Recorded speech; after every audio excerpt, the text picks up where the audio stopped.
చెయ్యండి.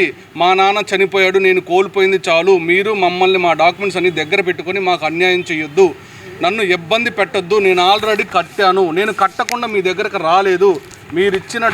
నేను కట్టిన లోన్ విత్ ప్రూఫ్తో సహా నా దగ్గర ఉంది. సెటిల్మెంట్కి రాండి, నా డాక్యుమెంట్స్ ఇవ్వండి అంటే ఎన్నిసార్లు తిరిగినా కానీ, ఎన్నిసార్లు ఫెడ్ బ్యాంక్ ఫైనాన్షియల్కి వెళ్ళినా కానీ ఒక్కరితో సహా ఒక్కరు కూడా నాకు సమాధానం చెప్పట్లేదు. ఒక్కరు చెప్పట్లేదు. నేను దయచేసి ఫెడ్ బ్యాంక్ హౌసింగ్ లోన్ అడిగేది ఏంటంటే, దయచేసి నా ఇంటి డాక్యుమెంట్స్ నాకు ఇవ్వండి.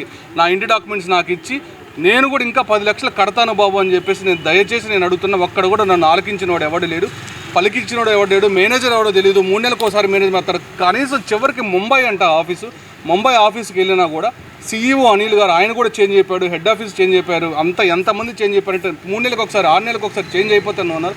నాకు ఎక్కడికి వెళ్ళినా సమాధానం దొరకట్లేదు. కాబట్టి నేను ఆల్రెడీ అరండాలపేట స్టేషన్లో 6 months బ్యాక్ కూడా వెళ్ళి మేరం తీసుకొని వెళ్ళి కంప్లైంట్ ఇచ్చాను. వాళ్ళకి లీగల్ నోటీసులు పంపించాను, పోస్టులో పంపించాను. అన్నీ పంపించినా కూడా వాళ్ళు నన్ను దేకట్లేదు, అసలు నన్ను పట్టించుకోవట్లేదు.